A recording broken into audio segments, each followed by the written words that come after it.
Okay. Okay, I have started the recording because Ellen's not going to be able to make it today, and we started this off for Ellen, so I think maybe a recording would be good. What we'll see today, hopefully, we'll have some fun. We'll edit some pictures, doing some pretty standard edits. I think the lesson out of today is that in Photoshop, there's about 10 different ways to do any one thing. Okay, so we're going to go do different things, but there's different ways of doing the same thing, like brightening and contrast and all sorts of things. We'll go through several examples. There's many different ways of doing the same thing. The pictures I selected were selected on purpose because they're not perfect. They got problems on them. They needed to be edited. It's not like one click and they're fixed. You got to do some stuff to them. So they were picked that way on purpose. Hopefully we can follow along today. If we can't, I'll go slow enough, hopefully that won't be too bad. I'm going to move some screens around here. You know what I ought to do? It's just to give you an idea of, let me bring this up. I'm going to do the screen share here. I'm going to share my front screen. I mean, just to give you an idea, like, you know, for example, of editing the pictures, that one with a tree on it, you can see the different layers and everything else that are in this thing. So that this is the other picture. There's when I ended up editing them, I did quite a bit of things to it. So it looks complicated, and we'll get there. We use layers and blend modes and all the other good things that I like to use here. Are those ones that you sent us? Or yeah, those are the ones I sent you. So, you know, go ahead, what? I don't see it unless it's this PSD file. Yeah, this was one I sent. Okay. Okay, that one of the courthouse in Denton. When I finished up editing, it looked like that. So the before and after was that's the courthouse before, there's after.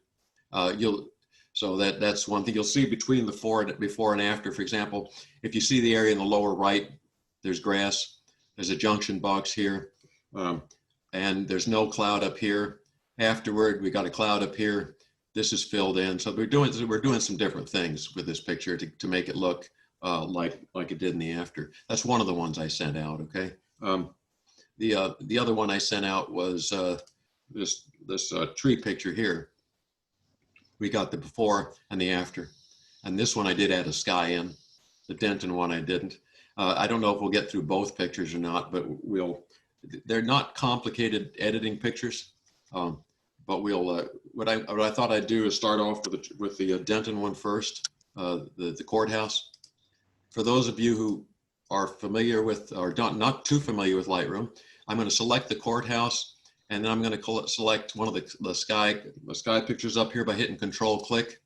So I got these two selected here. I'm going to right-click on this thing and say Edit in Photoshop.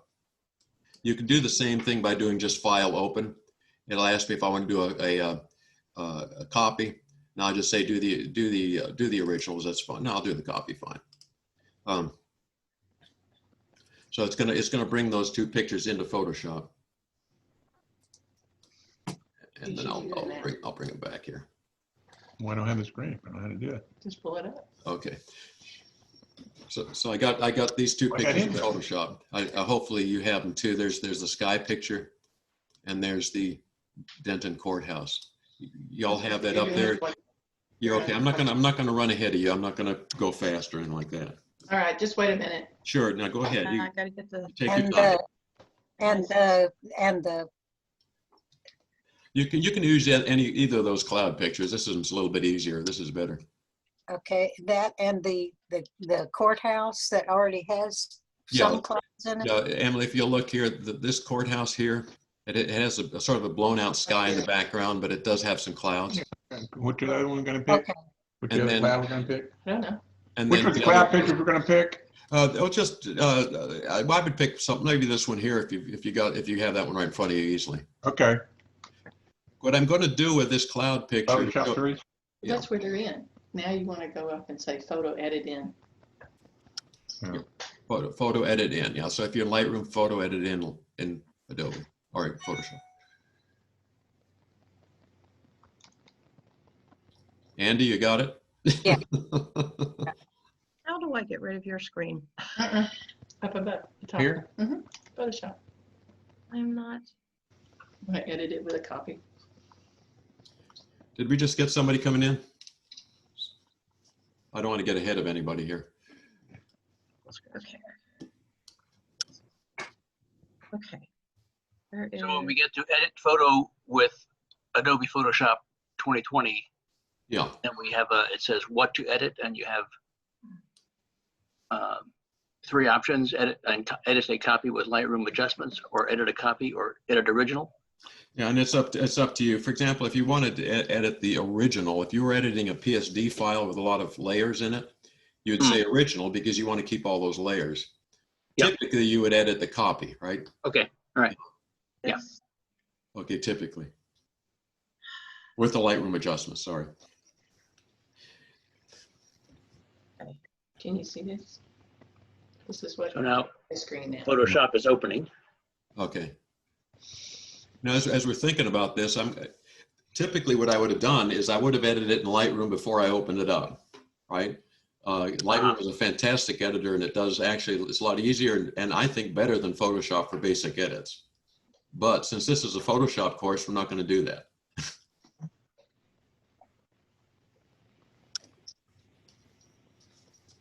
You already said that in the syllabus. Did I? Well, no, the basic thing would be to, edit the thing in Lightroom and get it really good. Yeah. And then bring it in, right? But I'm not. I'm bringing it in as a raw file with no edits on it. Okay. Okie dokie. Guys, let me know when you're ready. You're ready. We'll go. well, this one.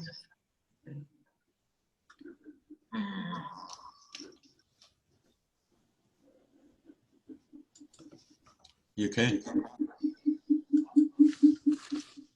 I'm getting a little feedback right now. I'm not sure where that's. Sorry, that's me. I'm trying to, hold on. Yeah, no, it's okay, Bill. Now, where's mine?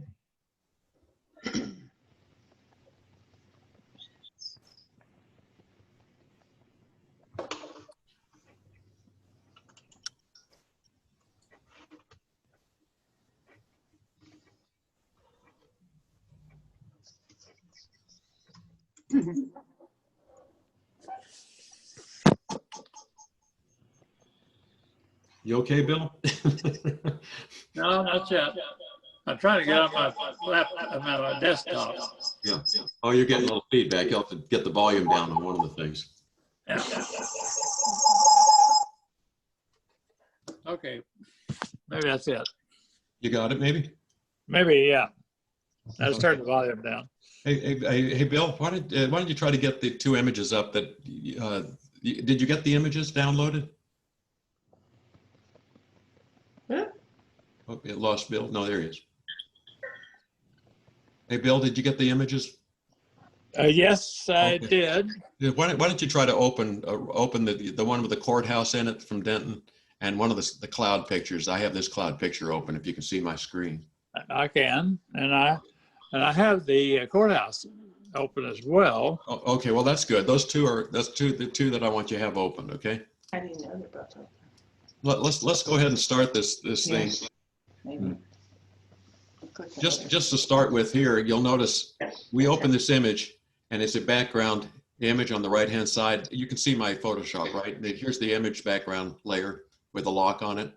That's typical what happens. It comes in as a lock layer. That's okay, just leave it the way it is.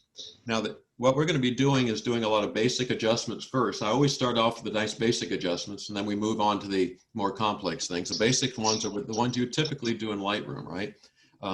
There's two ways of doing that. If I go to image adjustments, you're going to see all these different adjustments over here, right? That's one way of doing it. The trouble is when I do one of these adjustments here, I'll show you, it bakes it into the image. So you see all these adjustments over here. Now, if I go on the other side over here and click on adjustments, or if I click on the little circle with the half circle, all these adjustments, these are the same ones.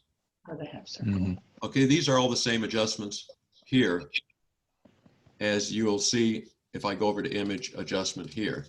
There's a big difference though, okay?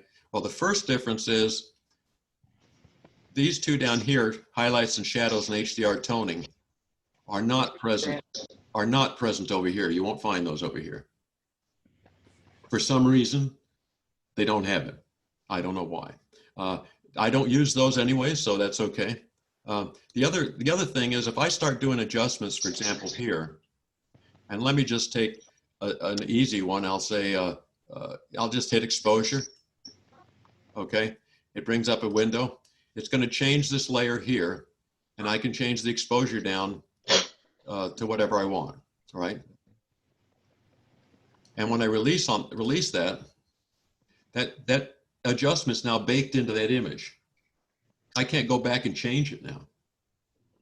Actually, I can go back and change it if I've only got one exposure. The one thing I can do is I can go back in history to open, right? That's one way to change it, but I can't adjust it. The only way I can adjust it is I can go back to, let me see what it was called, edit. I think it's one I never used, but there's something called fade. Oh, they're fade the last edit. This is not even shown here. That's because I already went a step too far. Let me go back to open here. So now I'm back on layers. If I go to image adjustment levels, change the level of this thing just to whatever I like it. Now I want to change it again. If I go back to edit fade levels, I can actually readjust that. Okay. But that's an awfully kludgy way of doing it. Once I go to the next adjustment, I can't go back. So this is destructive editing. Okay, you really don't want to do these up here. I mean, there are times when I do these up here, but the reason it's destructive is you can see there's only one layer. I've changed the pixels in this layer. Okay, so what we're going to do today is we're going to use the non-destructive way of doing it. So I'm going to go back to history and I'm going to go back to the beginning again. And now let's start editing this picture using a non-destructive method of doing it. So starting with the layer, we just have the basic layer. Okay, let's just start doing some edits using this feature down here. Okay. Yeah. What's important to notice as we go through this again, I'm sorry to explain so much. See the little gray lines between those little gray lines breaking up the different groupings? It's not Those open. groupings are It's important. a whole drop down. You all see those? Up and down here. Can you all see those groupings there? And can No. you, No, mine's not dropping down. What did you click? okay, well let's go here. I'm on the background layer. I have to have that clicked, right? Then I go down here. You see that there's On this? let's I don't have just a that. second. Mine is above it, but it just. Mine- Well, okay, well you're right. Your screen might be slightly different than mine, okay? Because you might have these. Remember, you can drag these around, okay? So yours, mine is dragged around in my own style, okay? But if you go to the layers panel, this is the layers panel.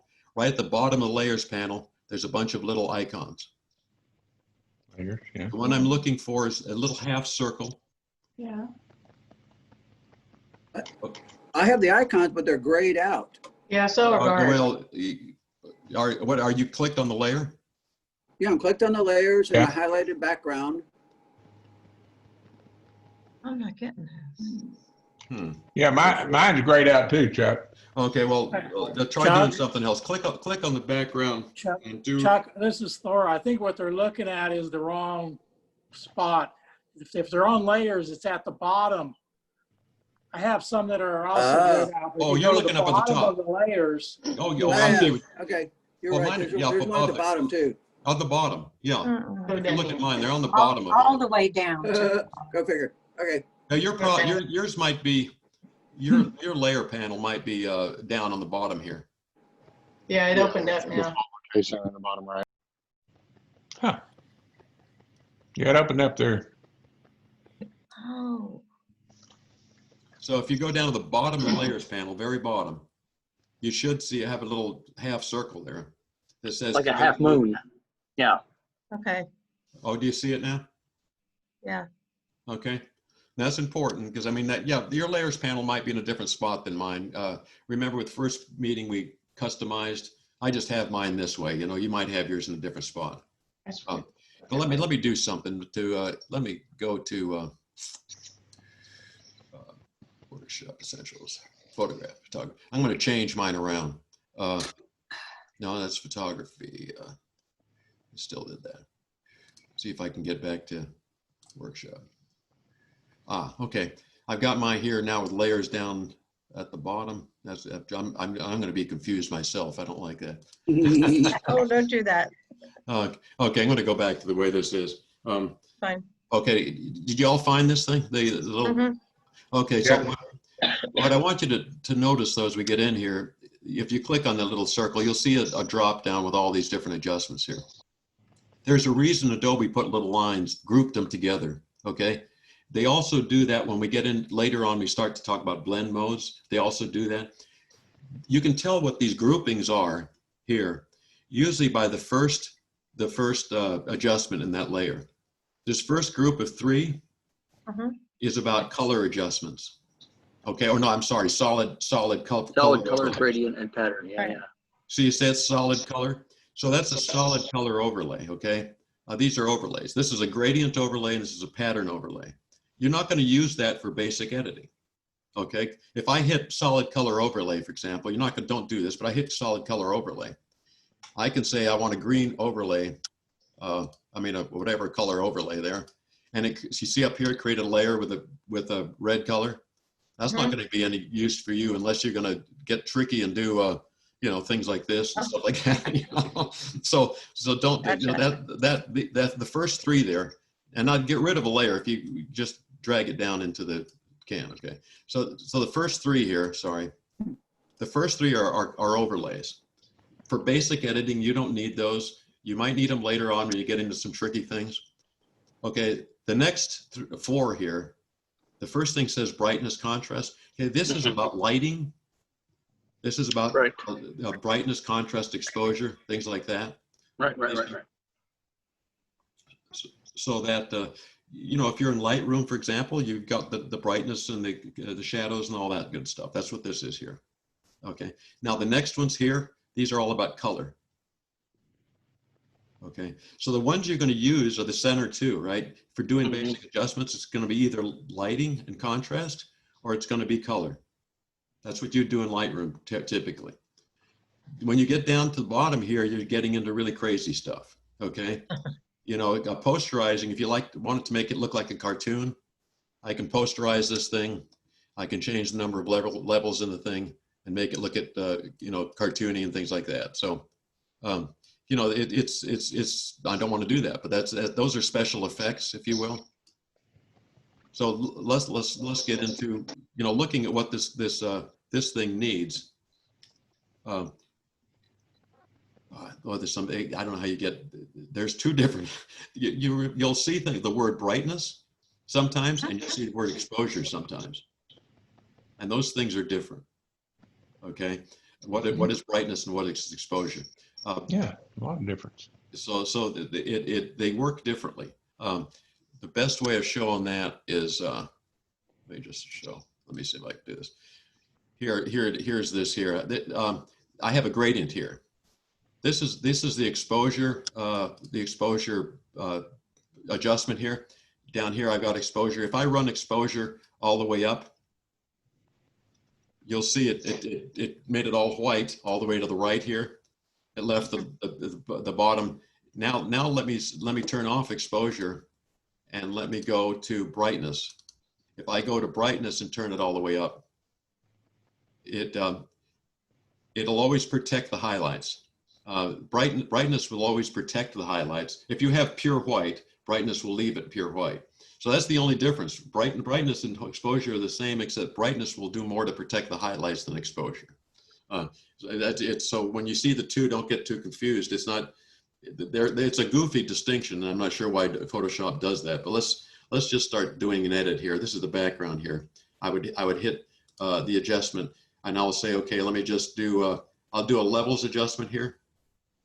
Levels and curves are probably the two best, easiest to do. Levels is easier than curves, but let's do levels.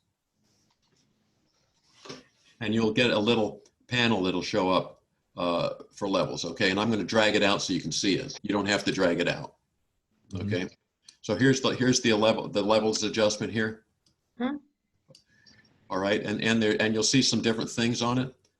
You'll see this particular image has got an interesting histogram on it. It's got some very dark areas and some very light areas and midtones here. So you can use these pens, these eyedroppers here to set a black point, a white point, and a gray and middle point.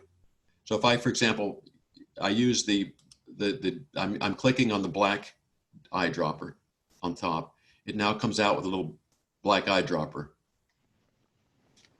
Okay, I can go around the picture and find whatever the darkest area, I think the darkest area, what should be black.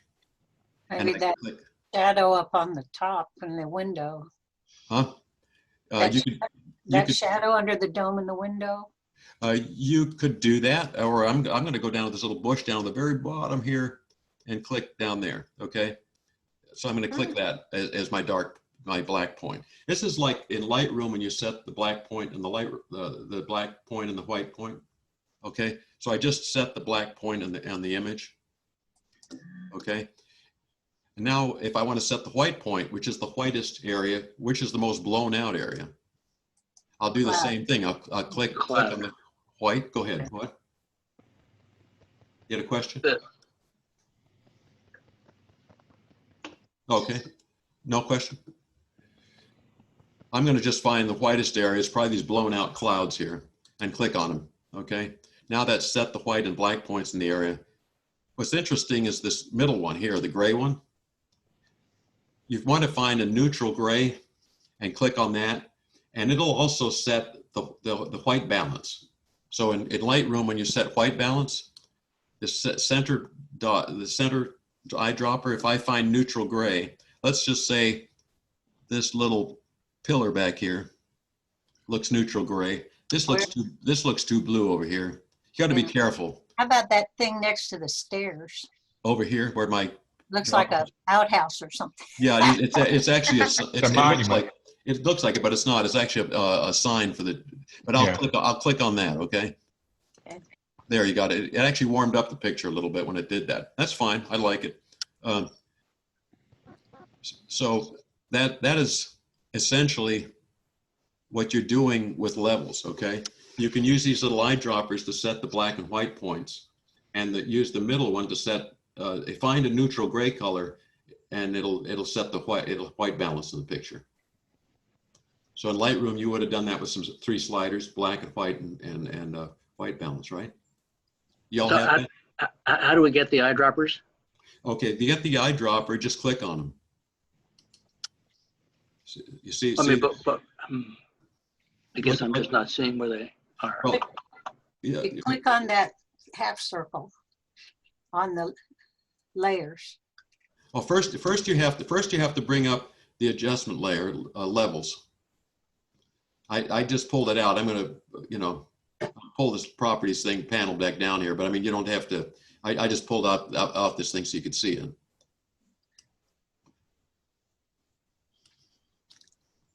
And you can have those adjustments all the time on the right Yeah. little window that I just leave up there. No, I do too. I just pulled it out so that people could see what I was doing. Yeah. Okay, so you pulled out the properties and then what? No, you don't have to pull out the property. Sorry. Right, right. But that's, So let me just I'm going to go really quickly. I'm going to take this adjustment I did and throw it in the garbage can. I'm starting from scratch. I hit the little half circle. I hit levels. Okay.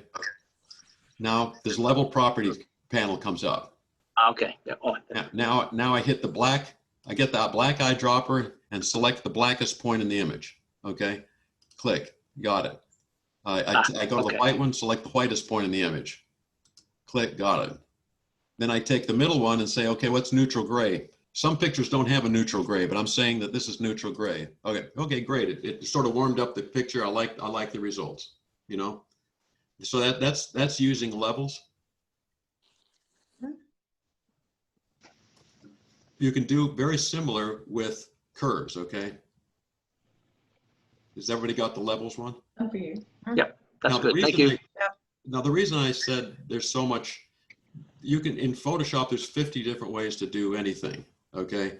And there's none that's better than the other. It's what you like to do and how you understand it, okay? Because remember I said this middle level here this is all about brightness here. There's something called curves, which is something like levels on steroids, okay? So I'm going to go do a curves adjustment, but first before I do that, I'm going to turn off, see the little eyedropper? I'm going to turn off my levels adjustment, okay?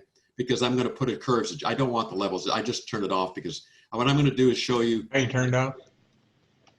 I just turn a little eye on it, see the little eye on the side of it? Okay. The reason, I'll turn it, if I want to turn Just it back on. hides it. It just hides it. It just hides it. So it's off. It's there. Okay, I got can it. always bring it All back.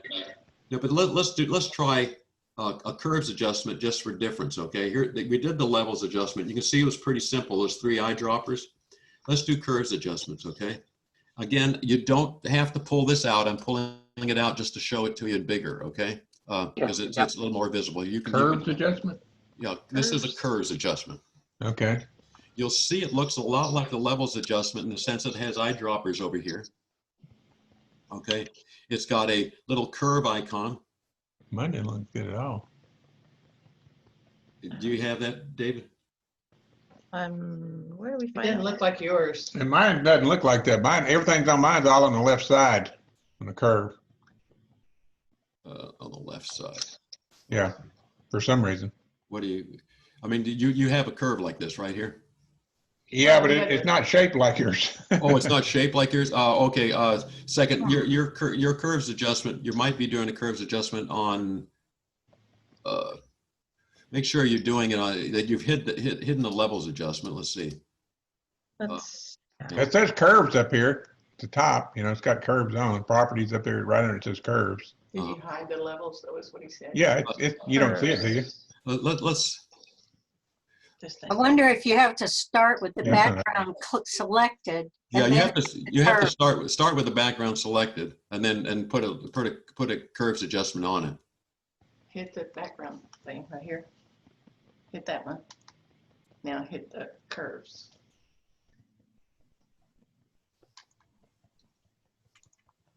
I don't see curves.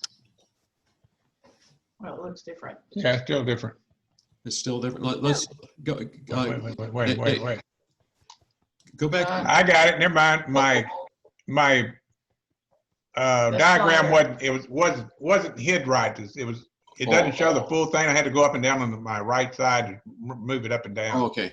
Well, this curves adjustment is like the levels adjustment on steroids. It's got the little eyedroppers. It's got a little icon here for what this little icon does out here. For example, if I take this curve and I put my cursor in the middle, I can brighten the image up or darken the image up. By doing that. That's what this thing does. For example, if I put my I can pull down this area here to make it a little darker and give it an S curve, which is the typical gentle S curves, gives it nice contrast. And can I say, when he put that first dot on there and then moved below it, Yeah. it will mainly move the curve below that dot that he had. Yeah. It kind of helps preserve the top part of that curve. That's exactly right. Emily's right. So what that first dot did is anchored it down, and I anchored it in the middle. Now I'm able to make a little S curve. And the nice thing with an S curve, that gives you nice contrast. It darkens the darkened areas and lightens the lighter areas. That's a typical adjustment that people like to do. It gives it a nice feel. There's also some presets up here, that'll give you the same thing. Increased contrast, if I say increased contrast, you can see it gave me a pretty strong S curve here. So these are just some presets here. Okay, so that's one thing you can do. And also, can I just say Sure. that the left-hand side of that line, or well, from the middle down is your darker part, and the middle up is your brighter part. So where he has that one dot, is your midtones. Well, Okay. that's, well, yeah, if you look at the bottom bar here, it's dark here and it's light here and it's dark here and light here. So They're it's doing that, all, so- all I did was I can anchor the middle by clicking on the middle and taking the dark area and pulling it down a little bit and giving a nice S curve. That does a lot of what I did in the levels adjustment. Okay, when we did the levels adjustment before. There's some neat things you can do though. I mean, don't if you like to get into special effects, you can use these eyedroppers too. There's a black eyedropper, you know. There's a white eyedropper. So it works very similar to what we did before. Right, Steph. No, it's fine. It's fine. It's fine. You know, it's just gonna get wet again anyway. Cause I always give them the pool and get back and put that strip back on. What was that? I'm sorry. Okay. And if you really want to get crazy, you don't have to do this. But see the little pencil there? You can actually draw a curve. Oh, And if you I draw a have curve never like this, done that. well, the I'm neat too thing, klutzy. you know what this curve's going to give me? A nice metallic effect. So if you want some really special effects, you can draw the curve. I have a question. What if you mess it up and you just want to start all over from scratch? Is there a way that you can get Yeah. back to the original and then start again? Oh, sure. Yeah. Well, remember. Yeah. Let's first of all let's look down here at the bottom here. See that at the very bottom of my panel, there's a Yes. garbage can. I can kill that. I can look at this eye. I can turn it on and off. I can revert, go backwards. Okay. I'm not sure what this one is. And then I can clip it. And that's something different. But let's go back to this thing here. I don't like that curve I did there. That's crazy ass curve. Let me just hit auto, see what happens. Auto, yeah, I don't like it. Really don't like auto. I like to pull down the dark thing. So anyways, this is, well, we'll leave it like that. Probably not perfect. Yeah, Control Z will back you up through all the steps. oh you yeah, know. Control Z will definitely back you up. Okay, I'll just use Okay, that. okay, let's just take, What are the bottom two things on the left-hand side? let me go back to the question on backing up here. You should have something called history, okay, somewhere. I have mine up here. Yours might be on the sidebar over here. Okay, history. I can go back to any step I had before, all the way back to open. And now I can't. Okay. There is a limit, okay. So I can go back to what I was doing here, so you can see all the stuff we did. All right, so that I can go backwards. The other thing is we talked about the difference before between doing these kind of adjustments here on the top, which are destructive. They work on the pixels, or using these down here, which are layers. I mean, I can turn this layer on and off. Now, go next little one, right? Here? Okay. The other thing is once you finish the adjustment, okay, let's say I want to go and I look at it and I've closed and I finished it. I can double click. See that little icon there? I can double click on that icon and it'll open again and I can readjust it. So nothing's lost. Everything is adjustable here. I can go back and do it again and again.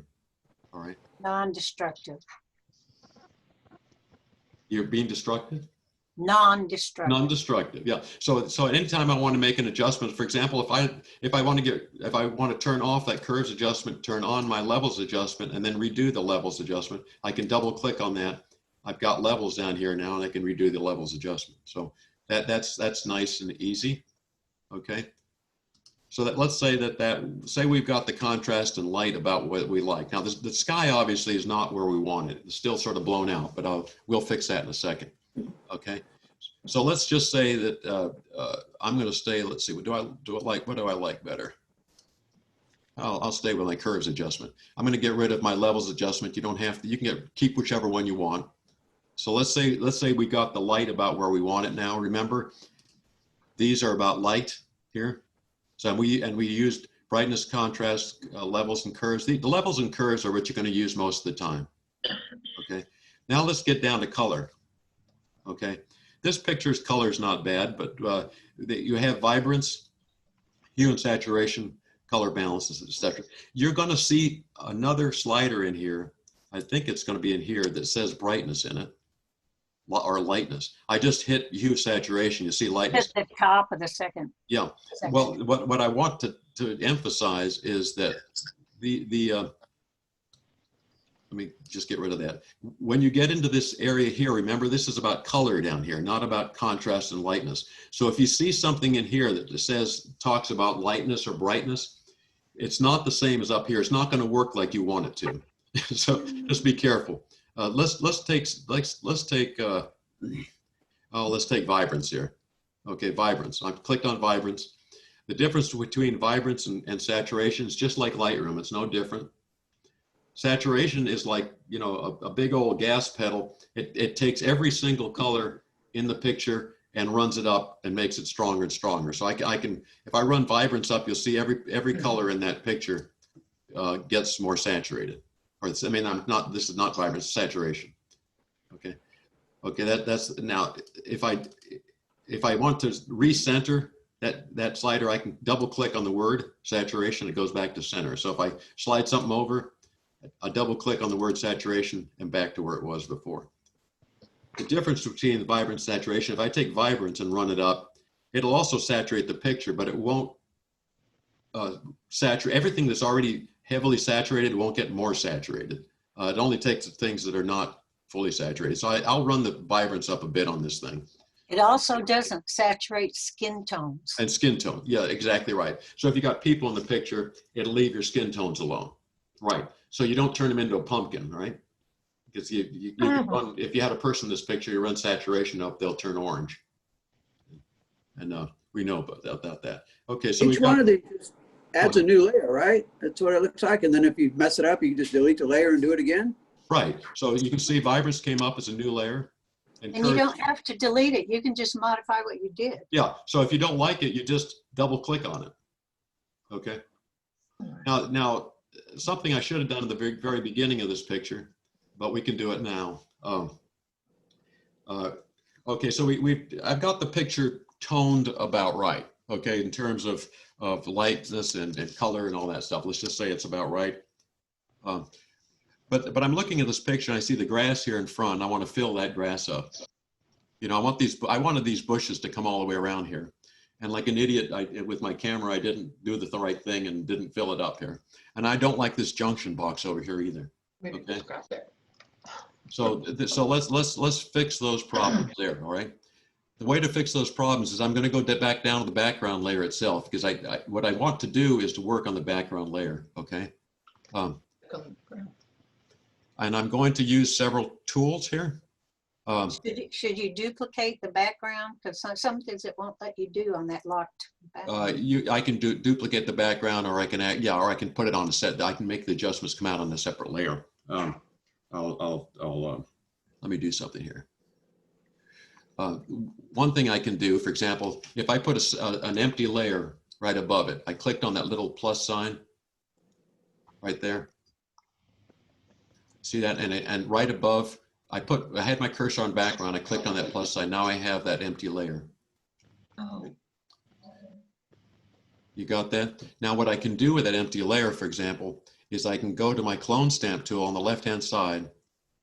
There's a little stamp tool. This is one way to do it. There's about 10, 15 ways of doing it. I can then go and select an area. I'll make the clone stamp a little bit bigger. Hit the option key. You'll see the clone stamp changes when I hit the option key.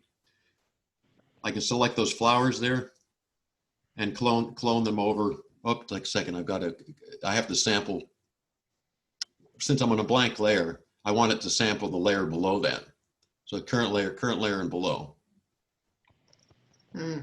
Okay, so now if I hit sample, yeah, sample current layer and below. When I first started, let me just show what happened when I didn't have that on. Layer. This used to say current layer up above, right here. When I tried to do my sample, I was going to sample these flowers and put them over here with the boxes. I did try to do a sample, right? And then I start cloning. Well, nothing happened. Why is that? Well, because I'm sampled a blank layer. I'm just cloning blank stuff, right? So what I have to do is do current, at least for this one, current and below. So now when I sample those flowers, I can go ahead and You have put in. to put your thing in that area. What thing? That, on the flowers.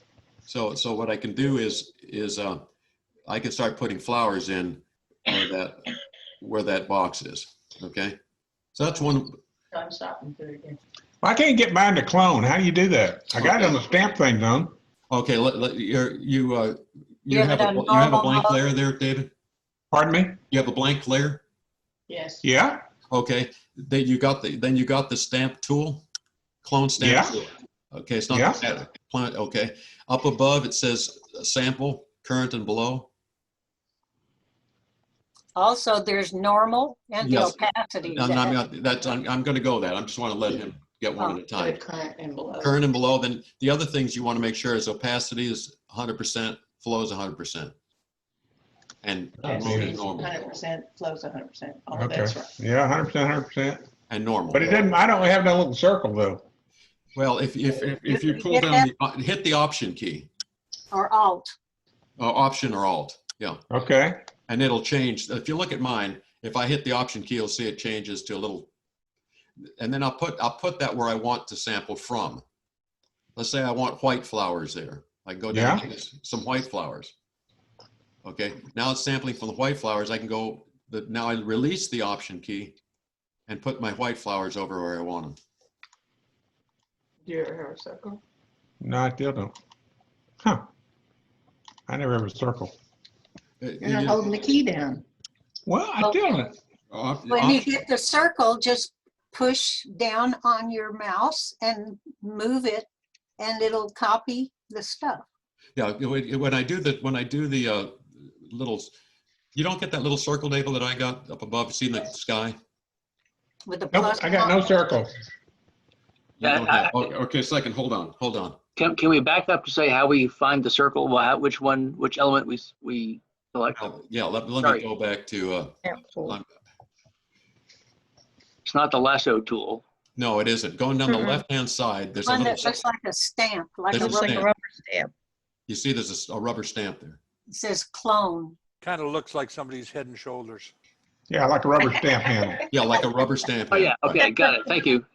Yeah. In fact, the shortcut key is S. Right. Okay. So you got the stamp tool. Yes, Right. sir. All right. Now, if you got the stamp tool, you're going to have a little circle show up on and that's a brush. If you So have you click on that? well, not yet. There should be a little circle that shows up. And then if I hit the option key or the alt key, okay, that circle will change into a little looks like a target. Okay. Okay. So I got a circle and I hit it. Now I have to place my target over where I want to select from. To select from. So I'm going to, on mine, I'm picking some purple flowers. I'm put some purple flowers over there. So I'm putting mine down and then I click on the purple flower. Holding down the option key, I click the purple flower. Now I've selected the purple flower. Click.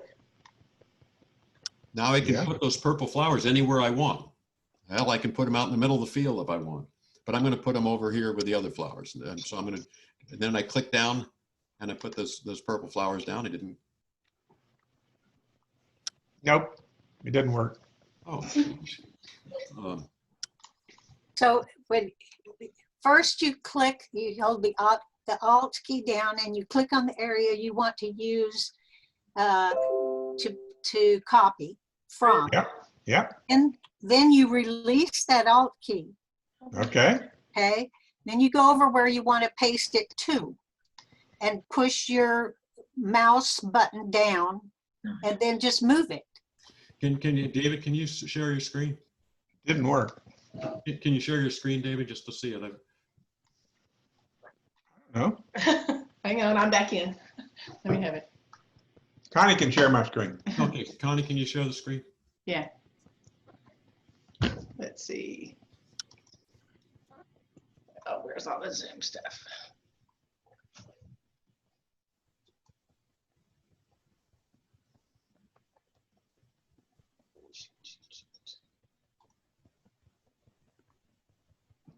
Yeah. Okay. You're showing it.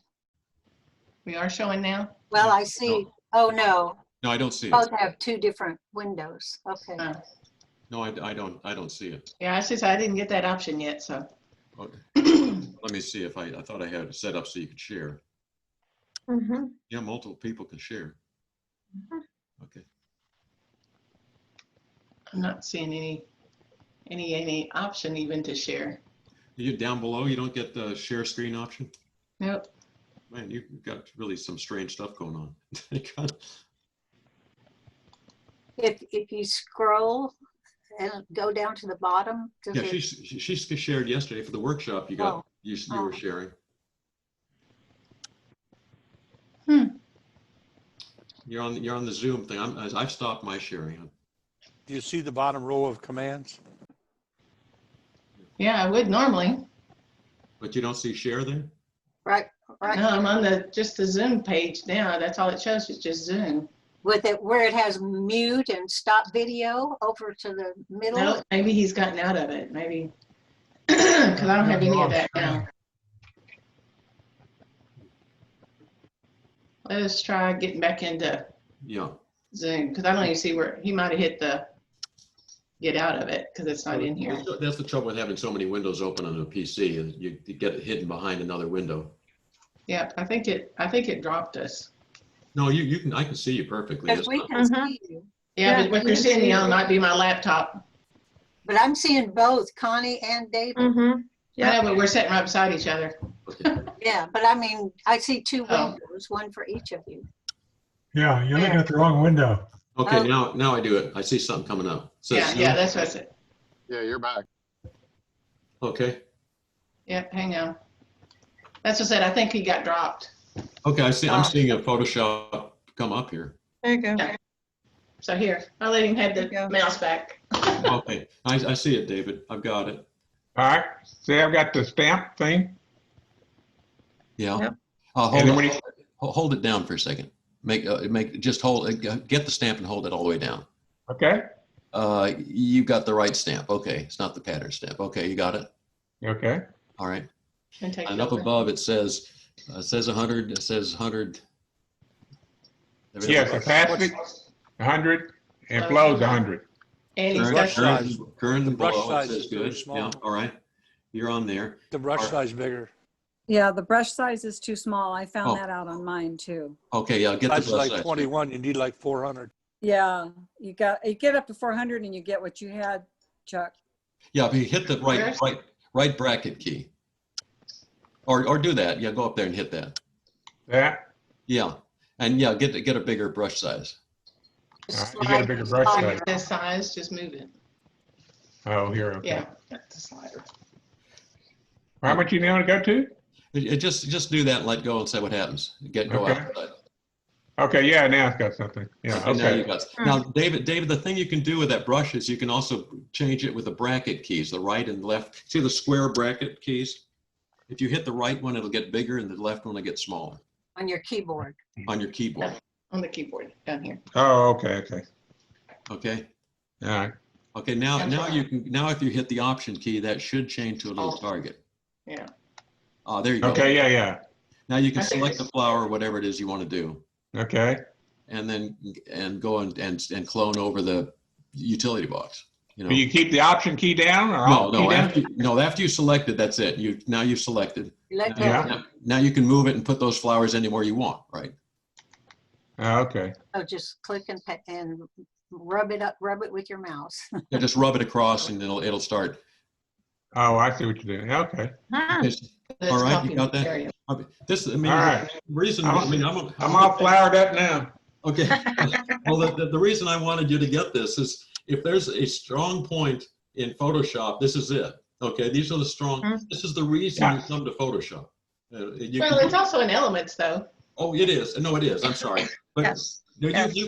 you can do all the brightness and contrast in Lightroom. The reason you're coming to Photoshop is to do this, David. You know? Yeah, I think all that brightness stuff you're doing is driving me nuts. I'd already been in Photoshop and been through with this sucker. I mean, Lightroom been through with this sucker. Okay, Uh, so we're I have gonna a stop question. sharing so somebody else can share Okay, theirs. I'll get back to sharing here after you guys drop it. I have a question. How do you make the brush bigger? Mine's like a needle point.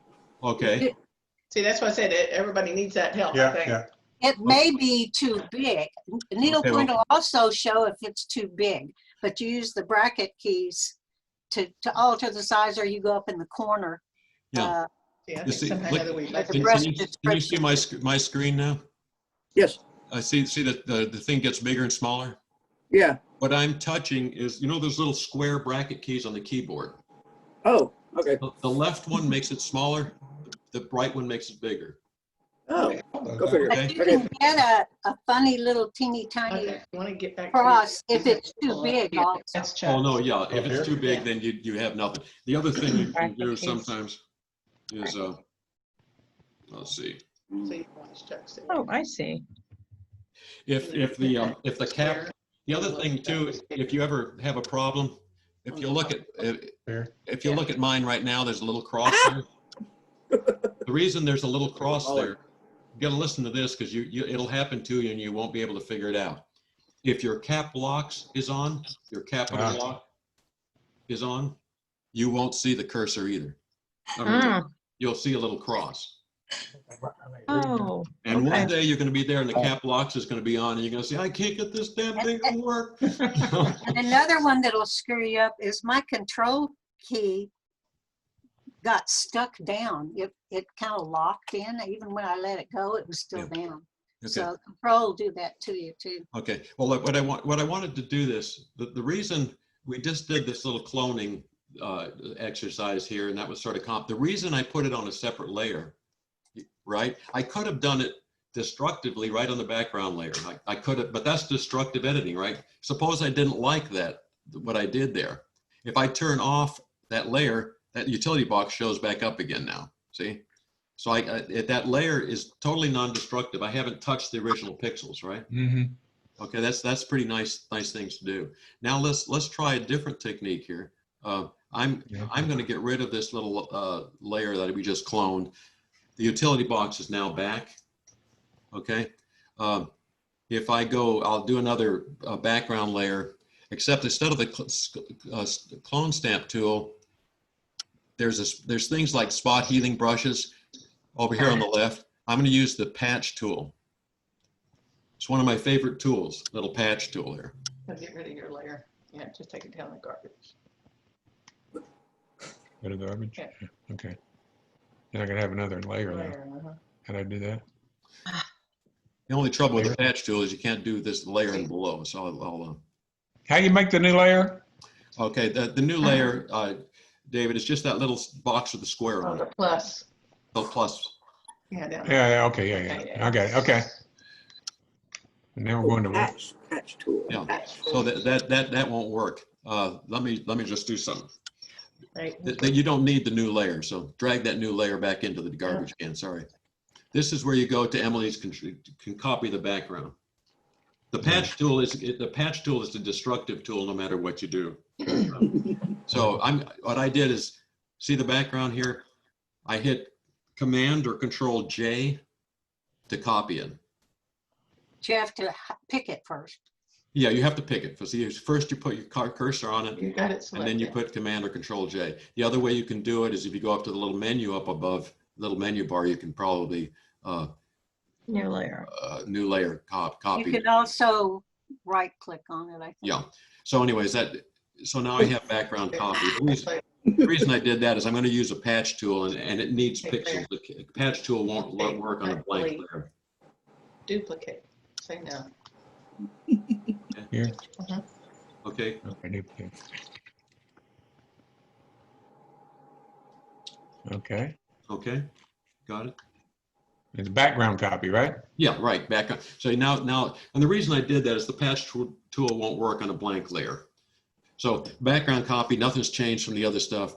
I just don't want, I want to keep the background as the background. I want to screw around with it. So what I'm going to do with the patch tool is select the patch tool in the left column. You might not see it. You may have to hold down on the spot healing brush, but it's one of the tools underneath the spot healing brush. Mine's separate. Keep going. So this patch tool is a really nice tool to fix problems like this here. Did you find it? It's right below the dropper. Yeah. Yeah, just go down to, there's a little dropper, then there's a spot healing tool. And if you Yeah. go- then go down a couple and get patch tool. Click it. It should open. Hit that little arrow. That? Yeah. Okay. It's the one that looks like coronavirus. These are the, It's this no is, longer a right click. I'm not right cricket. So I got the patch tool. So what's next? here, no, that's okay. I'm just waiting for David to get there.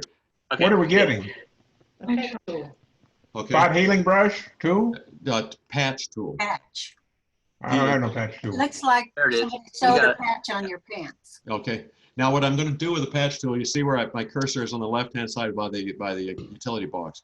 I'm just going to lay it down and draw a circle around the utility box and then back up to select them. Okay. Okay, now I've got it selected. I'm going to put my cursor in the middle of the patch tool and drag it over to some other area. And you can see what's happening as I do that. And that, Oh, cool. so and I'll let it go and it'll blend in wherever I want it. Let's say I want flowers from this area here. Let it go and it'll blend in. Oh, cool. Now, if I let go, or if I want to deselect, hit Command or Control D, it gets rid of the little marching ants. See how fast that was? Control D. Okay. Control D. And now the grass in the front, I can do the same thing too, using the patch tool. If I go around that grass in the front, let's just say I want to go, you see the shape I'm doing here, right? This may or may not work well. There's a third way to do that. So I've selected off this area here. Now I can just move it over. Control D. It didn't do too bad. It's not too perfect up here, but it filled it in.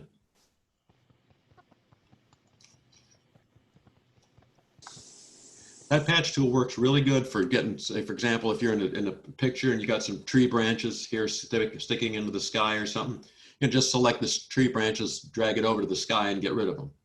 Okay. Okay, I still haven't found the patch tool. Oh, no, it's okay. Left column, David. Yours might, if you look at mine, yours might have something like a little Band-Aid there. I know, but wait, it's It nothing does. coming out. You hit the little Band-Aid and then it comes up spot healing brush. If you click on it, there's some hidden ones under it. Yeah, but it's not coming up. Nothing coming up. Not in Elements. Let's make sure that you've got it. Go down, see the little dots down below? Go down that left tool column and go down the little dots down below. And I want to make sure that you got the healing brush there. You have to click on it and hold it for a second or two. It should pop up. Yeah, it should pop up. And if you don't have it, up at the top, you can do Edit Toolbar. Well, that's what we're doing. Emily, that's what I just said. Go down to the bottom of the little 3 dots. Yeah, we're in that part. We're looking for it now. Okay. So go down and you'll find the 3 little dots there. Well, we're in spot healing brush. What is it? Spot healing brush? Now, what are we looking for? That's got it. And what do we do with it? The spot healing brush, you might have that buried somewhere else. I don't know why it would be, but it could be on its own too, sitting on the toolbar out there. Well, we have the spot healing brush, but what was it we're looking for? Patch tool. Patch. Patch tool. Here's patch tool. Okay, add that to it then. How do you add it? Click it, Okay. and then drag the tools, the groupings. I guess you could drag it over there. Drag it to the toolbar? There you go. Is it in there now? I don't see it. I'm doing something wrong. I've outlined where I want to improve. Let's go back up to the Once And it's then- outlined, you just put your cursor in the middle and then drag it Go over there. Hit where you the want it, for a minute. and then let it go. I got the area I want to replace outlined. Yeah. And I move the cursor, it's over in the middle. And then do I right click or left click or? No, you don't do right So or you left. just drop it wherever you want. Just drop it where Drop it wherever you want. So do you see that little thing? Let anywhere? go of the mouse. Nope, this one won't even open up now. I don't seem to be able to move. Yeah, okay, look at Jim, Bill. Yes, yes. Look at my screen here. See where I've got the 3 graph dots again. filled up here, right? Yes. Okay, so I'm just gonna I'm gonna select some grass out here. Now I'm cutting into the flowers a little bit, okay? Right. And I'll just say, I want to fill all that grass area with flowers like this over here. Correct. Yep, yep. Now I put my cursor in the middle of this selection here and just drag it over somewhere, Oh, okay? okay. I did it right with the first one, with the utility box. I'm just not getting it right on this one. Okay. All Okay. right, thank you. And then once I've done that, I can do Control D and deselect it and look at it to see how it came out. This one came out. And pretty- you can also do Control H. Yeah. Will just hide it and not deselect it. It'll just hide it. Yeah. So you can look at it, and then you do Control H again, Yeah. and it'll show you the marching ants. So anyways, so you'll see now that we've got the flower bed filled out, right?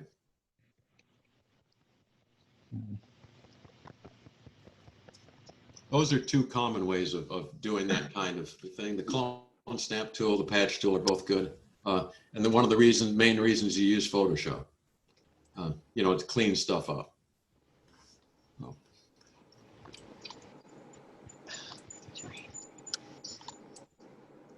There it is. Okay. Oh, good. You found it? Yeah, we I got finally got it everything. into the right place. Well, I don't know how that happened, how you would get in the wrong spot. Well, it just wasn't there, and then when we kept trying to drag it, it wasn't going into the toolbar. Oh, Yeah, too many questions. no, it's okay. It would be, you're going to get a reputation, David. He already has one. Yeah, that didn't work. That looked awful. Well, because you took the grass in. After you make it, how do you change it if you don't like it the way it looks? Control. Go history channel, go back, go to the history, not channel, history. Oh. And back. Well, we need to explain something. We don't have history either. Or well, Well, look at, that's a window that you can. go up to a window, go up to get history. Go up to window up above Uh-huh. and find history. There you go. There you go. Click it. Okay. And click it. There's your history now. And what do you do? Just delete it? Take You it can to back the up. Yeah, take it to the garbage. Also, If if you don't want to go all the way back, and you just want to drop it in a different place, Control Z will just take you back to where you selected. You're just taking it. No, then that's you drag that's it. But trying to let David get up with where we are. Take the tool. The tool. What tool? I want to get rid of the Patch selection. tool. I don't want to get rid of tool. I want to get rid of selection. Okay. How do you get rid of the selection? Control D. Control D. Probably. Okay. And look, Okay. it disappeared. You can also go, David. You can also obviously go up to, I think it's select, deselect, or something like that. Yeah, select and deselect up above. But Control D does that. Didn't seem to get rid of it. Control. You didn't get rid of the selection. No. You Well, I should- did get rid of selection. I didn't like what I did though. Oh, and then hit Control Z and back up. Control Z several times until you get to where you want to be. Delete them all. Okay. Now you gotta get rid of your ants. Okay. And then I went We back. won't up. remember this, so we'll be back. No, that's okay. It's going to be on video. That's all right. I want to get to the fun stuff. This is the standard stuff here. I want to get to the fun stuff. Yeah, I moved it over here. I moved the wrong direction for some reason. Telling you okay.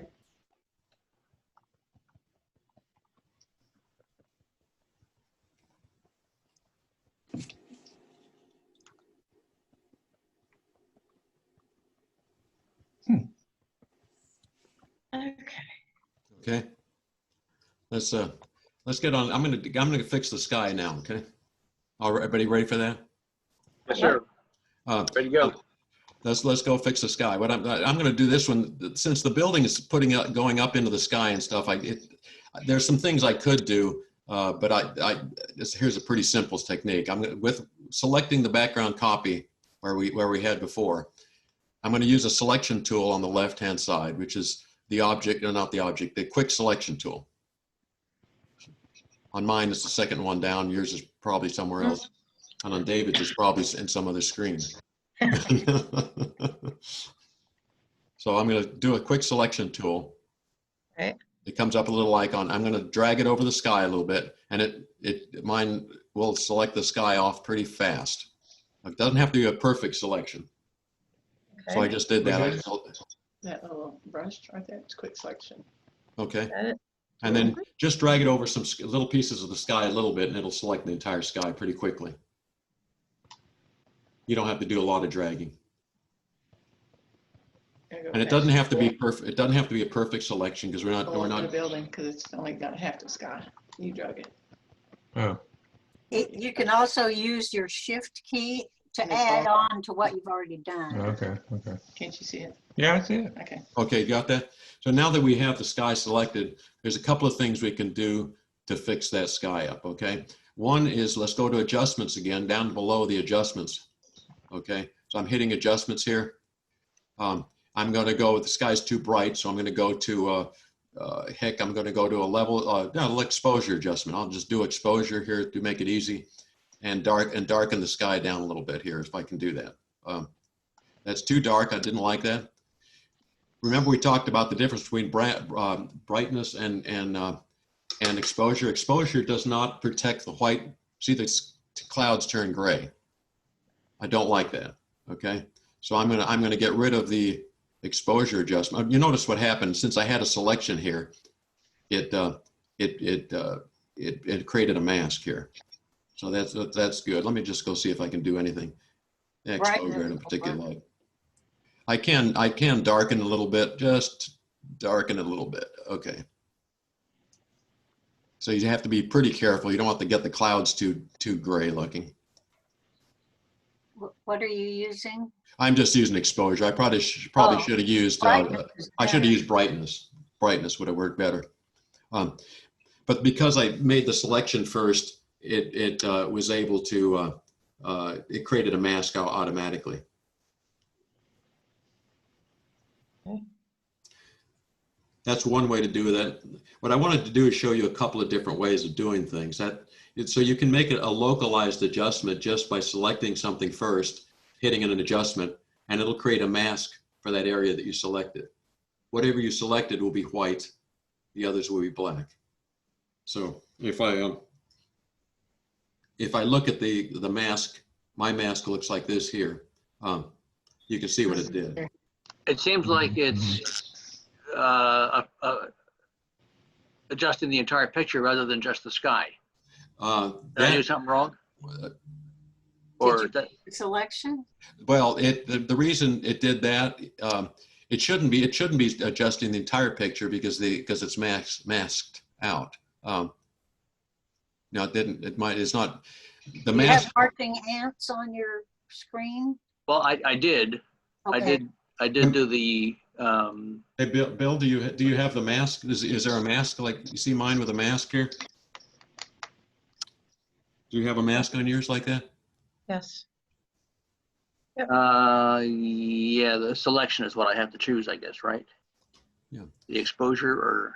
Well, let's do something. I'm going to. Brightness is better. I'm going to do something different here. See, I've got marching. I did the selection, and if you look real carefully, I got marching ants around the sky. Yes. If I do any adjustment now, I can choose any adjustment. Let's say I just choose a curves adjustment. Right. Okay. It creates the adjustment layer with a mask on it. And because the reason it is because I made a selection first. Now, whatever I make the adjustment, it's not going to affect the rest of the picture. It's just going to affect the area that I have.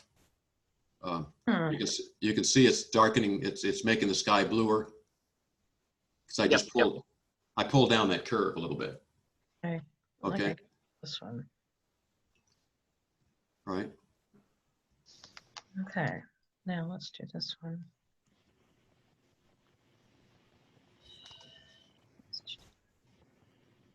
Let's do that. Let's just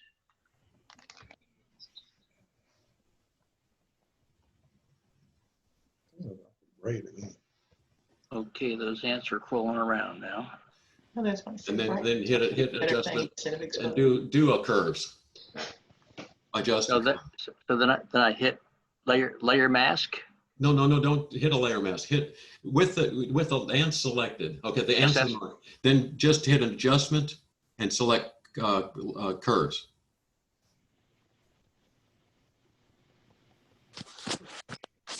And what happens is you automatically get a mask because you had a selection made. It makes a mask for you.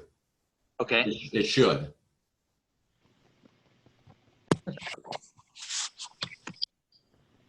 Okay. Yes. Okay. I see that now. It's only the sky Okay. that is changing. Now, if you get that curves adjustment and pull it down like I did, you'll darken the sky. Right. Okay. Okay. Yep. So now I've got the sky darkened. All right. Yep. Thank you. Yep. Okay. So now what we can do here is the sky is darkened, but you see the left-hand side of the sky is still lighter than the right-hand side of the sky. Maybe I want to even that out a little bit. Right. Okay. I'm going to do. I just with my cursor on the last adjustment, I did Control J. I just copied the adjustment on top of itself. I duplicated the adjustment. All right there. And it made everything even darker now, right? Yes. Right. Now I could say, well, the right-hand side of the sky is a little too dark. Yes, sir. That's Okay, right. so now what I do is I go up to the top one, which now it says curves 2 copy. So I'm going, and I can take a brush and using a black brush to get rid of that, and I'll make it bigger. So I take a brush and make it big. I did it right. Soft. What I'm going to do is I'm going to brush out the effect on the right-hand side here. Okay. You kept the exposure. Right. But what I want to do is I want to do You it kept the subtly. exposures. Is that what you want to do? No, I want to get rid of that. You had to put it in the garbage. See Where that? is the garbage? Right there. Right there. Is everybody sort of there? Still there? Okay, look at now because I duplicated the layer and got the whole sky darker, but the right-hand side's a little too dark. I can adjust that by taking the top layer that I put on there on the second curves adjustment. I get a nice brush here, a big brush. You see, I've got a really big brush on my screen. I take the flow of the brush, the opacity of the brush down quite a bit. So I'm going to go down to say 50% opacity. I'm going to take the flow rate down to 30 or something. I'm just going to make it a gentle brush stroke. So as I start to brush now, going over here, it's on white. I have to brush using black. I got a curve. Where's curves? So now I can start taking the effect off the right-hand side a little bit He's brushing. and evening it out. I'm looking at curves. I got a curve.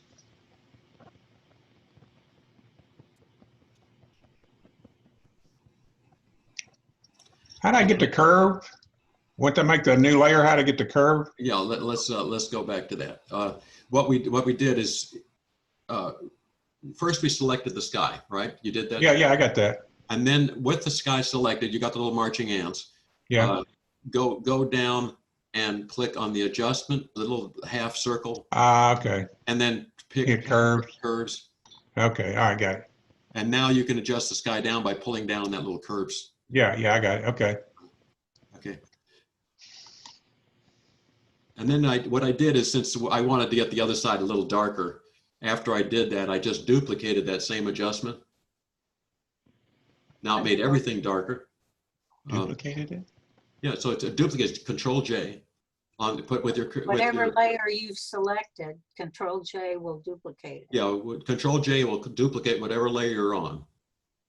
Okay. So I'm on the first curves layer. I hit Control J and makes another curves. Now everything is even bluer. Yeah. But now maybe it's too blue on the right-hand side. Right. So I go up to that second one I just created. Yeah. And I use a big old brush and I make the brush real soft, as soft as I can make it. So I go, hardness is at 0. Here.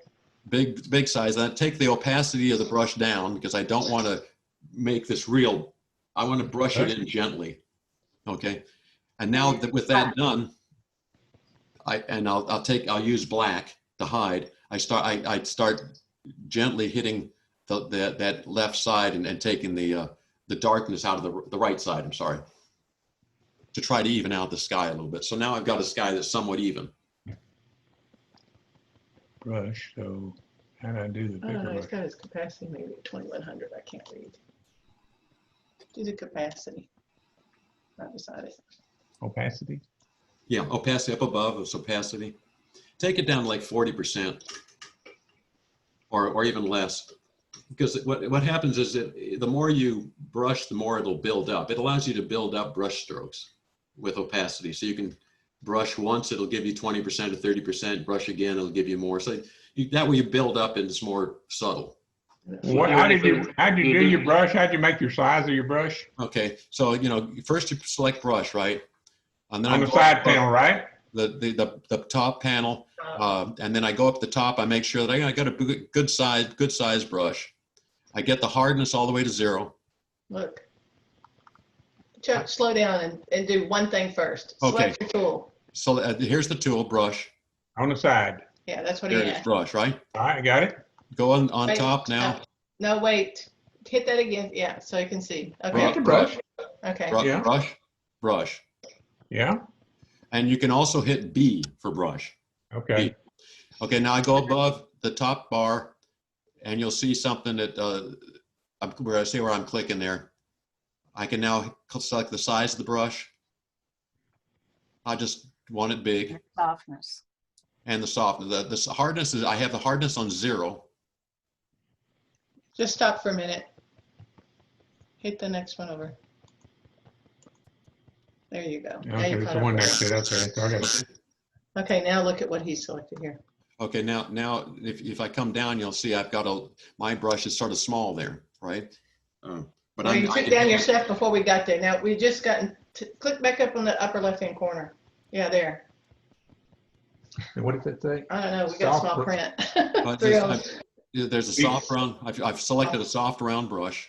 Is that a selection you make out of the menu? Yeah, this- keep going down. The general brush, special effects brush, wet brush, dry brush. I mean, there should be one just soft round. I mean, it doesn't matter. Hit Yeah, you should, but Soft round. Okay, that's a soft round, it says. Okay. Just if you want to do it, That's hit it. hard brown. It doesn't matter. yeah, it's there now. I got it, I we think. got it. Even if you hit But it doesn't show hard, that. you hit hard round, you just take the hardness down to 0. You got a soft round. Okay. Okay. Now, if you get over here and you start seeing your brush size isn't the right size, use those little bracket keys again to make them bigger. Okay. Okay. And now the reason I want a big brush is the reason I put the opacity down and the flow rate down is I want this thing to be gentle. I don't want it to hit one click and it makes the whole damn adjustment. I want to brush it in gently. Or you see a circle.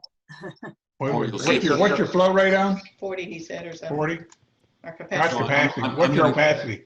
See, I just went back to where I hadn't brushed yet. My sky is very deep blue on the right-hand side. like I want 31. to tone that down. So I went down to opacity. It doesn't matter, 30%, something. I got flow like 25%. Yeah. So Now now I- that I've made my selections on opacity and all the rest, how do I apply it within the image? Well, I have now, this whole big brush settings thing is in the way. well, you go back and click outside the image somewhere, I'm not, yeah. That's him. okay. And make sure that you're clicking on the mask that you want to see on my screen. I got curves 2 copy. Mhm. So what I'm gonna do is paint on black. I'm gonna use black color down here on the left bar. There's colors. I'm gonna use black and paint on this mask here. And I'm gonna hide part of the effect of this second thing. So I start to paint in late. See it starts to get a little lighter in that corner as I do that. You didn't.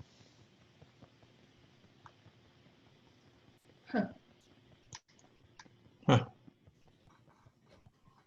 And if you look at the mask, you can see little gray area where he's been painting.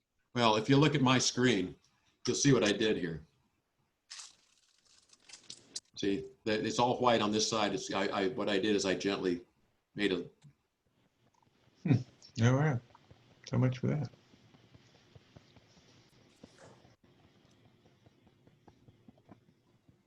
What? Click that.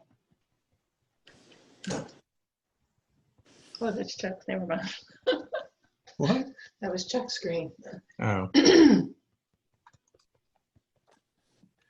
you ready for the next thing? I want to get into dodging and burning a little bit.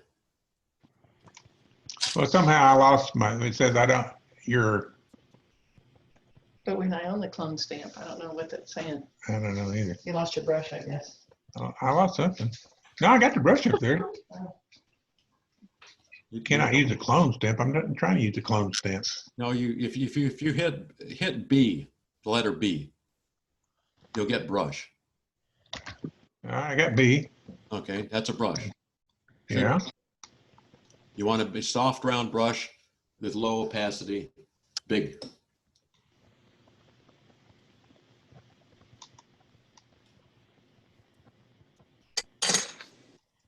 Is that soft brown? Okay. I don't know. It's some reason stuck up on this clone stamp thing for some reason. Cannot use a clone stamp. I'm not trying to use a clone stamp because the layer to clone has been moved or deleted. Huh. Oh well. Well, I'm not sure what you're. I probably deleted something while ago I didn't need to, or shouldn't have. Yeah, I'm not sure what you should be a brush. I mean, I don't know how you get clone. It is. It's a round circle. I don't know. Well, the clone stamp uses a round circle too, but I mean, you. Ah, okay. Maybe that was my problem then. That's tiny. The circle shows what your brush size is and Yeah. where it is. Yeah, so you should be on the brush. I mean, if you hit brush, you should be on brush. You can't be on clone stamp. I don't know what you're getting. I don't know either. Clone stamp is S. I understand. Just for grins, once you've hit the B, Yeah. brush something on your screen up at the top right-hand corner and see if something changes. When I do that, I got something that says Connie J. Emerson keeps coming up. What? It's in your picture? No, in your Yeah. picture. Yep, in my Click in picture your it keeps coming up. picture. That's clone. That's clone. I tell you what, sometime I'll come over to your house Yeah.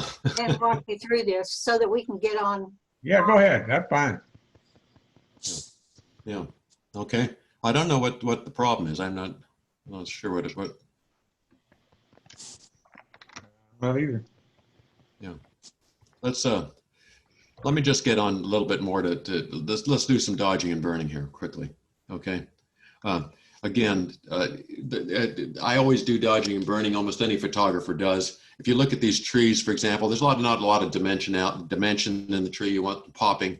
You would like more light and more dark in different areas of this picture. And that's called dodging and burning, changing the light and painting with light, if you will. There's a couple of ways to do it. Destructively, if I go to the background copy, I can select off dodging and burning tools over here. And actually, if I use a dodge tool, for example, again, there's a brush. It's a little brush size. You can see the size of the brush there on the cloud. If I hit the bracket key, I make it bigger. I want it to be the same thing. I want it to be small. I want it to be soft, all the same things. I can then start to click on where I want to dodge. Let me get rid of that. What percent is it set at? Well, I really don't want to do it this way, but I'm going to show. If I start going in the branches of the trees here, I can start lightening up some of the branches here. I've got it set at about 60% or so. Okay. So you can see what I'm doing here. Some of the leaves are coming out in the trees there. Okay, and that's dodging. It starts to add some dimension to those trees to make sure it looks like things are starting to come out on them. Dodging lightens. Lightening. Burning is darkening. I think of burning as turning it into charcoal. Okay. Burning darkens. So burning darkens, dodge light. You can, and that's one way to do it. Okay. The trouble with doing it that way is that you can see I'm drawing on the background layer, and that's destructive editing, if you will. I mean, it's okay. I mean, you can do that way, but if I want to change it later, it's baked in. I can't change it. It's done. Okay. A better way of doing that same thing is I'm going to go back. See the dodge. I'm going back in my history to the beginning of the dodging tool here. I'll go back to where I started. All my dodging is gone. A better way of doing that same thing, this will blow your mind, but it just go to the very top of all the layers. This is the trick to use blend modes, okay? I created a new blank layer. at the very top. Okay. And then I did edit. I'm going to fill that layer with 50% gray.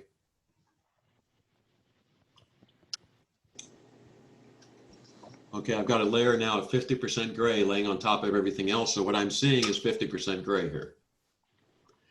The reason this is interesting is if, let's go to blend modes here. Remember these lines here that were down when we looked at adjustments. The adjustments also had lines in them. There's groupings of blend modes.